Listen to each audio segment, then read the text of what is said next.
ஓம் சாந்தி. அவ்யக்த முரளி 12/12/1984. அவ்யக்த பாப்தாதா, மதுபன். இன்றைய முரளியின் தலைப்பு விசேஷ ஆத்மாக்களின் கடமை. இன்றைய முரளியின் தலைப்பு விசேஷ ஆத்மாக்களின் கடமை. இன்று திலாராம் தந்தை, அதாவது உள்ளத்துக்கு ஓய்வளிக்கும் தந்தை, தன்னுடைய இதயத்தால் குஷி நிறைந்த குழந்தைகளை சந்திக்க வந்திருக்கிறாங்க. முழு உலகத்தில் எப்பொழுதும் இதயபூர்வமாக குஷியில் குழந்தைகளாகிய நீங்கள் மட்டும்தான் இருக்கீங்க. மற்ற அனைவரும் எப்பொழுதாவது ஏதாவது இதயத்தின் வேதனையில் துக்கமாக இருக்கிறாங்க. அந்த மாதிரி இதயத்தின் வேதனையை அழிக்கக்கூடிய, துக்கத்தை அழித்து சுகம் கொடுக்கும் தந்தையின் சொரூப குழந்தைகள் நீங்கள். மற்ற அனைவரின் இதயத்தின் வேதனையின் கூக்குரலாக ஐயோ ஐயோ அப்படிங்கிற அந்த சப்தம்தான் வெளியாகுது. மேலும் இதயத்தால் குஷியாக இருக்கும் குழந்தைகள், உங்களுடைய இதயத்திலிருந்து ஆஹா ஆகாங்கிற ஓசை வெளியாகுது. எப்படி ஸ்தூல உடலினுடைய வலி விதவிதமானதாக இருக்கும், அதே மாதிரி இன்றைய மனித ஆத்மாக்களின் இதயத்தினுடைய வலியும் அநேக விதமாக இருக்கின்றது. சில நேரம் கர்மத்தின் விளைவுகளை அனுபவிக்கும் உடலின் வலி, சில நேரம் சம்பந்தம் தொடர்பு மூலம் துக்கம் அடையும் வலி, சில நேரம் பணம் அதிகம் வந்தது ஆனால் குறைந்து விட்டது என்ற கவலையின் வலி, மேலும் சில நேரம் இயற்கையின் ஆபத்துகளின் மூலம் பிராப்தியான துக்கத்தினுடைய வலி. அந்த மாதிரி ஒரு வழியிலிருந்து அநேக வழிகள் உருவாகி கொண்டே இருக்கின்றன. முழு உலகமுமே துக்கத்தின் வழியில் கூக்குரல் இடுபவர்களாக ஆகின்றாங்க. அந்த மாதிரியான நேரத்தில் சுகம் கொடுக்கும் சொரூப குழந்தைகள், உங்களுடைய கடமை என்னன்னு பாபா கேட்குறாங்க. பல ஜென்மங்களினுடைய துக்கம் மற்றும் வலியின் கடனிலிருந்து அனைவரையும் விடுவீங்க. இந்த பழைய கடன், துக்கம், வலியினுடைய சுமையாக ஆயிடுச்சு. அந்த மாதிரியான நேரத்தில் உங்கள் அனைவருடைய கடமை வள்ளலாகி எந்த ஆத்மாவுக்கு ஏதாவது விதமான கடனின் சுமை இருக்குதோ அவங்களுக்கு அந்த பிராப்தியால் நிரம்பியவராக ஆக்குங்கிறாங்க பாபா. எப்படி உடலினுடைய கர்மத்தின் விளைவுகளை அனுபவிக்கும் துக்கம் வேதனை உள்ள ஆத்மா கர்மயோகி ஆகி கர்ம யோகத்தின் மூலம் கர்மத்தின் விளைவுகளை அனுபவிப்பதை முடிச்சிடும். அந்த மாதிரி கர்மயோகி ஆவதற்கான சக்தியினுடைய பிராப்தியை மகாதானத்தினுடைய ரூபத்தில் கொடுக்க சொல்கிறாங்க பாபா. வரதானத்தின் ரூபத்தில் கொடுங்க. அவங்களோ கடன்காரர்கள், அதாவது சக்தி இல்லாதவங்க, காலியாக இருக்கிறாங்க. அந்த மாதிரியானவங்களுக்கு தன்னுடைய கர்ம யோகாவின் சக்தியின் பங்கை கொடுங்கங்கிறாங்க பாபா. ஏதாவது தன்னுடைய கணக்கில் இருந்து அவர்களுடைய கணக்கில் சேமிப்பு செய்யுங்க.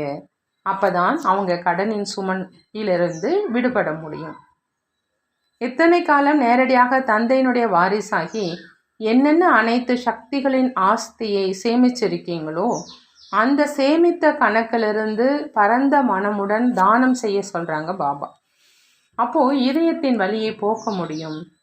எப்படி இறுதி நேரம் அருகில் வந்துட்டுருக்குது, அதே மாதிரி அனைத்து ஆத்மாக்களின் பக்தியின் சக்தியும் முடிவடைஞ்சிட்ருக்குது.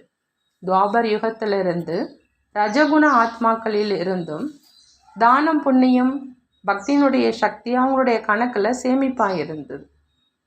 ஆகையினால தன்னுடைய ஆத்மாவை நிர்வகிப்பதற்காக ஏதாவது சாந்திக்கான வழி பிராப்தி ஆகியிருந்தது.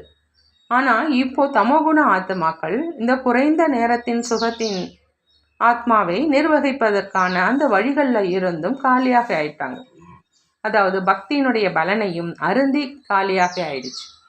இப்போ பெயருக்கு பக்தி, பலன் சொருபமான பக்தி இல்லை. பக்தியினுடைய மரம் விஸ்தாரமாக வளர்ந்துடுச்சு. மரத்தின் பலவிதமான வண்ணத்தின் ஜொலிப்பு அவசியம் இருக்குது. அதனால் சக்தி இல்லாத காரணத்தினால பலன் கிடைக்க முடியாது. எப்படி ஸ்தூல மரம் கூட முழுமையாக வளர்ந்து இத்துப்போன நிலையை அடைந்து விடுகின்றது என்றால் பலன் கொடுப்பதாக இருக்காது, ஆனால் நிழல் கொடுக்கும் மரமாக ஆகிடும்.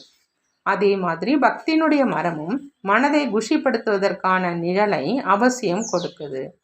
குரு வைத்து விட்டோம், முக்தி கிடைத்துவிடும், தீர்த்த யாத்திரை தானம் புண்ணியம் செய்தோம், பிராப்தி ஆகிவிடும். அப்படி மனதை குஷிப்படுத்துவதற்கான ஆறுதல் கொடுக்கும் நிழல் இன்னும் பாக்கி இருக்குது. இப்பொழுது இல்லை என்றால் எப்பொழுதாவது கிடைத்துவிடும் என்ற இதே நிழல்ல பாவம் வெகுளியான பக்தர்கள் ஓய்வு எடுத்துட்டு இருக்கிறாங்க. ஆனால் பழம் கொடுப்பது இல்லை. ஆகையினால அனைவரெல்லாம் ஆத்மாவை நிர்வகிக்கும் கணக்கு காலியாக இருக்குது.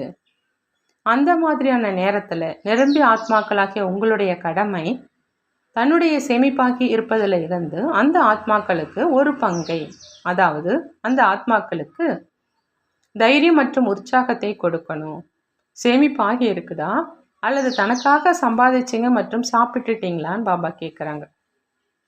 சம்பாதிச்சாங்க மற்றும் சாப்பிட்டுட்டாங்க அப்படின்னா ராஜயோகி அப்படின்னு சொல்ல மாட்டோம், சுயராஜ்ய அதிகாரின்னு சொல்ல மாட்டோம். ராஜாவினுடைய களஞ்சியம் எப்பொழுதும் நிரம்பி இருக்கும். பிரஜைகளுடைய பாலனையின் பொறுப்பு ராஜாவுக்கு இருக்குது. சுயராஜ்ய அதிகாரி அப்படின்னா அனைத்து பொக்கிஷங்களும் நிரம்பியவர். ஒருவேளை பொக்கிஷம் நிரம்பியிருக்க இல்லை அப்படின்னா இப்பொழுதும் அவர் ராஜயோகி இல்லை, பிரஜாயோகி. பிரஜை சம்பாதிச்சாங்க மற்றும் சாப்பிட்டுட்டாங்க. செல்வந்தர் பிரஜைகள் கொஞ்சம் சேமிப்பு வைத்து கொள்வாங்க, ஆனால் ராஜா கஜானாவின் அதிகாரியாக இருக்கிறாங்க. அந்த மாதிரி ராஜயோகி அப்படின்னா சுயராஜ்ய அதிகாரி ஆத்மாக்கள். எந்த ஒரு பொக்கிஷத்தின் சேமிப்பு கணக்கு காலியாக இருக்க முடியாது. ஆகையினால பொக்கிஷம் நிரம்பி இருக்குதா அப்படின்னு தன்னை பாருங்கிறாங்க பாபா. வள்ளலின் குழந்தைகளாகிய உங்களுக்கு கொடுக்க வேண்டும் என்ற பாவனை இருக்குதா அல்லது தனக்கு பயன்படுத்துவதிலேயே மூழ்கி இருக்கீங்களான்னு பாபா கேட்குறாங்க. தன்னுடைய பாலனையிலேயே காலம் கடந்து சென்று விடுகிறதா அல்லது மற்றவர்களுடைய பாலனைக்காக நேரமும் பொக்கிஷமும் நிரம்பி இருக்குதான்னு கேட்குறாங்க. இங்கு சங்கம யுகத்தில் இருந்து தான் ஆன்மீக பாலனையினுடைய சமஸ்காரம் உள்ளவங்க எதிர்காலத்தில் பிரஜையை பாலனை செய்யும் விஸ்வராஜன் ஆக முடியும். ராஜா மற்றும் பிரஜையினுடைய முத்திரை இங்கே இடப்படுது, பதவி அங்கே கிடைக்கும். ஒருவேளை இங்கேயே முத்திரை இல்லை அப்படின்னா பதவி கிடைக்காது. சங்கம யுகம் முத்திரையிடப்படும் அலுவலகம். தந்தை மூலமாக பிராமண குடும்பத்தின் மூலமாக முத்திரை இடப்படுது. ஆகையினால தன்னைத்தானே நல்ல முறையில் பாருங்க, கையிருப்பை சோதனை செய்யுங்கன்னு பாபா சொல்றாங்க. தேவையான நேரத்தில் ஏதாவது ஒரு பிராப்தியின்மை, அது கூட சம்பன்னம் அடைவதில் ஏமாற்றி விட்டது என்று அப்படி இருக்க வேண்டாம். எப்படி ஸ்தூலமான பொருட்களை சேமிக்கிறீங்க, ஒருவேளை அனைத்து மளிகை பொருட்களையும் சேர்த்துட்டீங்க ஆனால் சின்னம் சிறு தீப்பெட்டி வாங்கவில்லை அப்படின்னா மளிகை மற்றும் தானியங்களை வைத்து என்ன செய்வீங்கன்னு பாபா கேட்குறாங்க. அதே மாதிரி அநேக பிராப்திகள் இருந்தாலும் ஒரு பிராப்தியின்மை ஏமாற்றத்தை அழிச்சிட முடியும். அந்த மாதிரி ஒரு பிராப்தியின்மை கூட நிரம்பியவர் என்ற முத்திரை இடப்படுவதற்கான அந்த உரிமையை அடைவதில் ஏமாற்றம் அளித்திட முடியும். என்னிடமோ நினைவினுடைய சக்தி இருக்குது, ஏதாவது குணத்தின் குறை இருக்குது அப்படின்னா ஒன்று பாதகம் இல்லை என்று அப்படி நினைக்காதீங்க. நினைவினுடைய சக்தி மகான் நம்பர் 1, அது சரிதான். ஆனால் ஏதாவது ஒரு குணத்தினுடைய குறை கூட அந்த நேரத்தில் முழுமையாக தேர்ச்சி அடைவதில் தோல்வி அடைய செஞ்சிடும். பாபா சொல்கிறாங்க, இது சின்ன விஷயம்னு நினைக்காதீங்க. ஒவ்வொரு குணத்தினுடைய மகத்துவம் மற்றும் சம்பந்தம் என்ன என்ற இதனுடைய ஆழமான கணக்கு இருக்குது. அதை பின்பு எப்போதாவது சொல்வோம் அப்படின்னு பாபா சொல்கிறாங்க.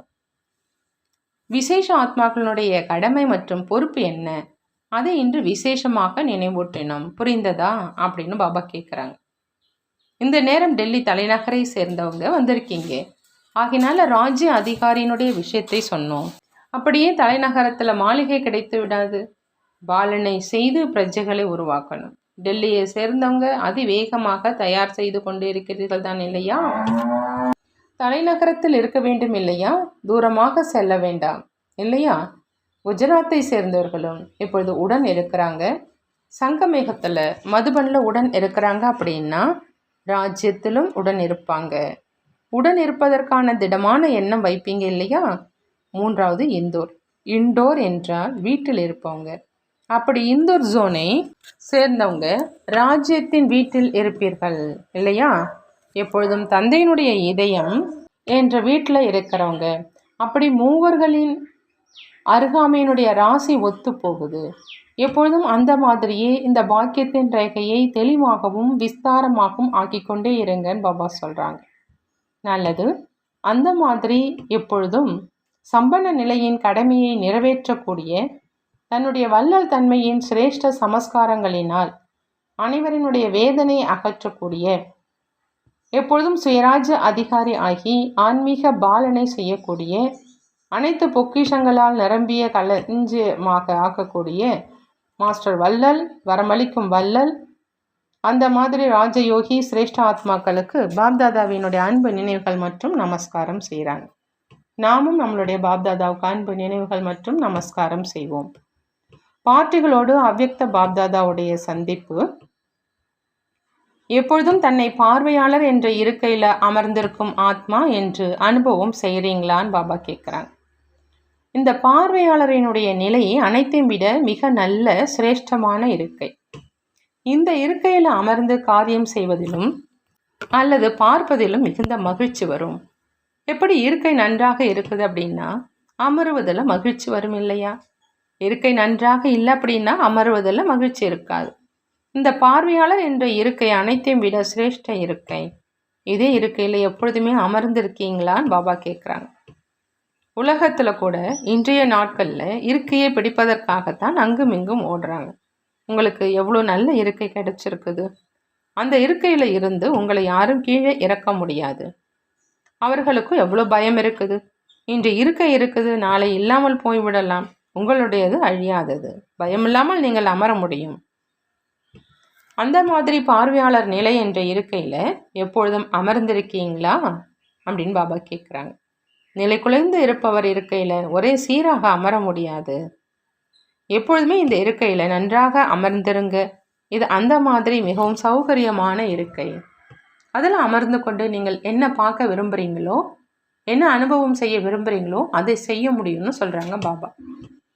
அடுத்ததாக, தன்னை இந்த உலகத்தில் கோடியில் சிலர் மற்றும் சிலரிலும் சிலரான விசேஷ ஆத்மான்னு நினைக்கிறீங்களான்னு கேட்டான்.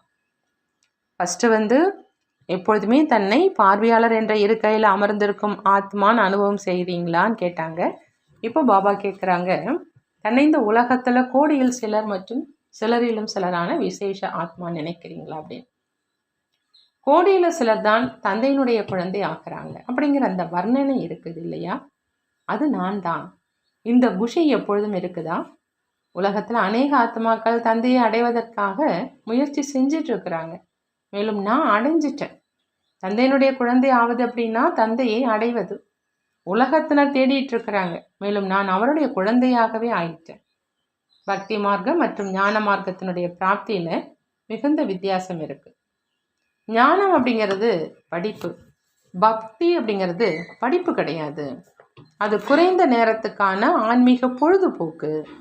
பக்தி என்பது படிப்பு கிடையாது, அது குறைந்த நேரத்திற்கான ஆன்மீக பொழுதுபோக்கு.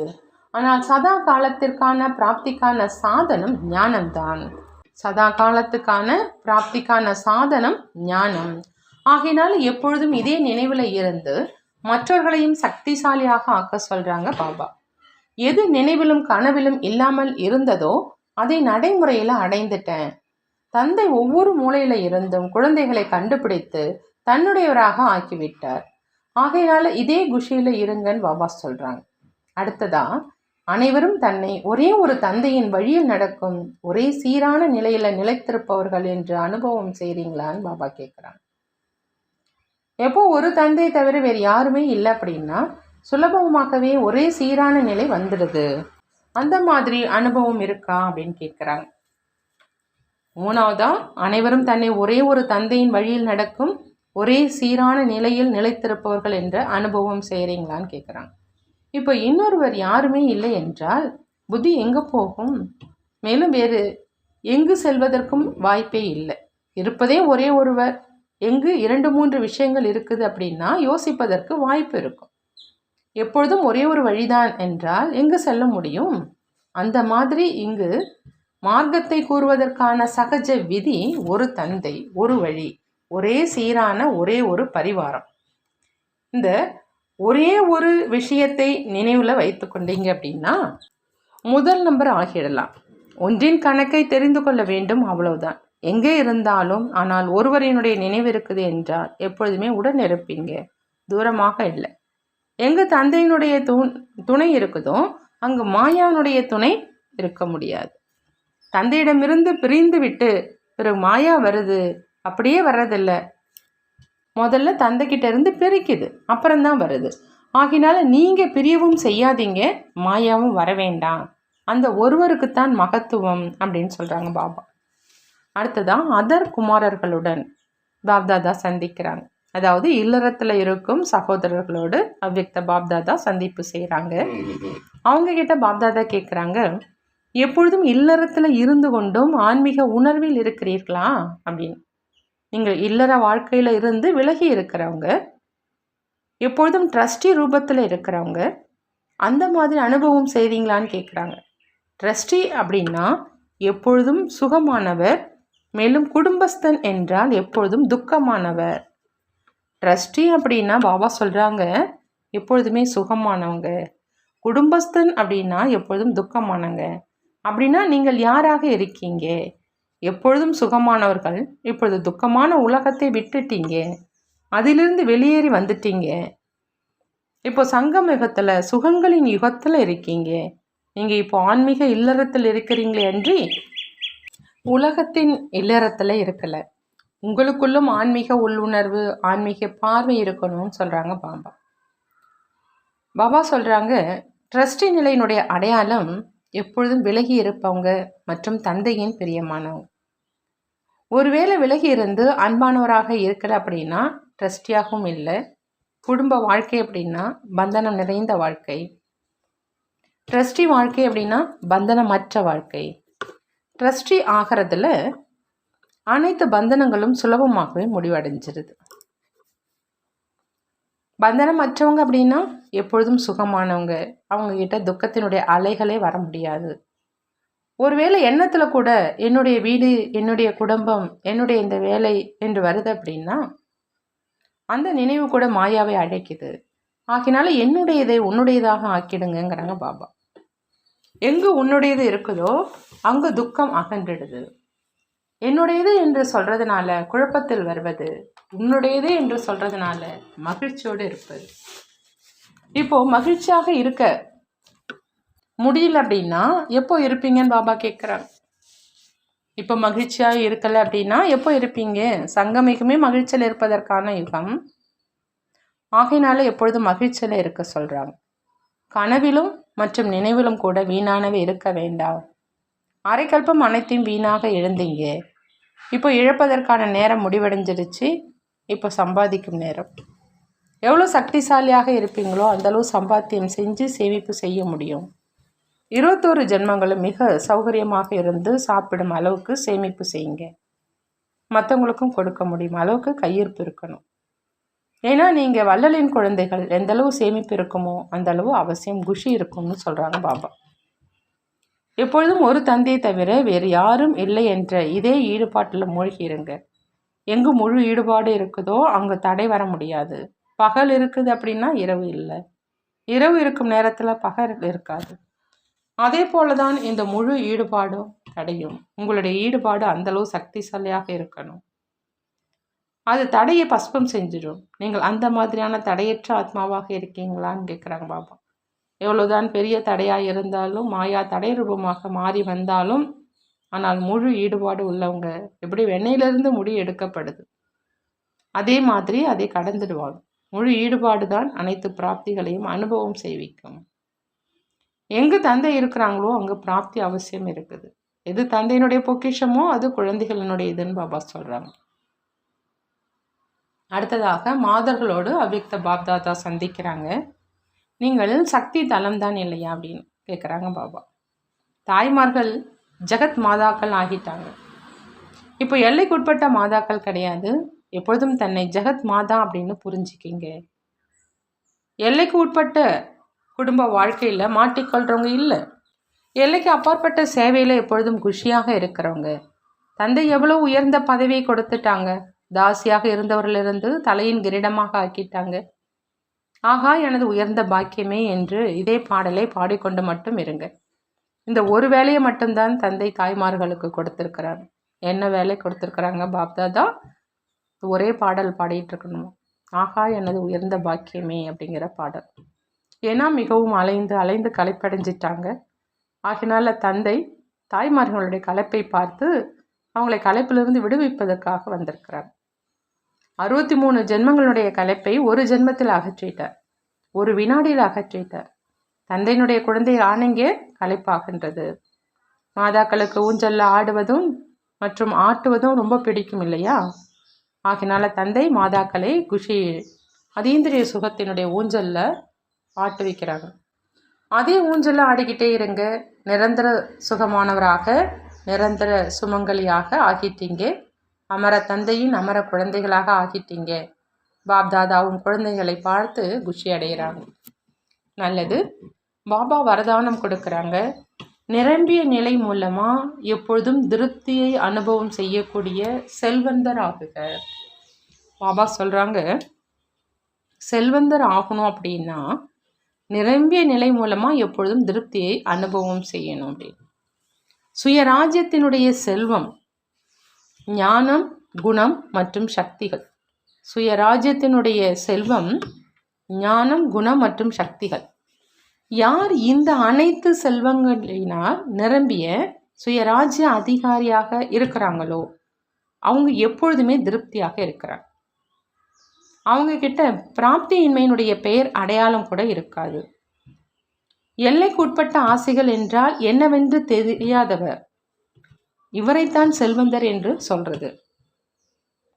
செல்வந்தர் அப்படின்னா எல்லைக்குட்பட்ட ஆசைகள் அப்படின்னா என்னன்னே அவங்களுக்கு தெரியாது. அவங்க எப்பொழுதும் வள்ளலாக இருப்பாங்க, யாசிப்போராக இருக்க மாட்டாங்க. அவங்க இடைவிடாத சுகம் சாந்தி நிரம்பிய சுயராஜ்யத்தின் அதிகாரியாக இருப்பாங்க. எந்த விதமான சூழ்நிலையும் அவங்களுடைய இடைவிடாத அமைதியை துண்டிக்கவே முடியாதுன்னு சொல்றாங்க பாப்தாதா. அடுத்து பாபா ஸ்லோகன்ல சொல்றாங்க, ஞான கண் மூலம் 3 காலங்களையும் 3 உலகங்களையும் தெரிந்து கொள்பவர் தான் மாஸ்டர் ஞானம் நிறைந்தவர். மாஸ்டர் ஞானம் நிறைந்தவங்க 3 கண் மூலமா 3 காலங்களையும் 3 உலகங்களையும் தெரிஞ்சு கொள்வாங்க. நல்லது. ஓம் சாந்தி. நன்றி பாபா, நன்றி.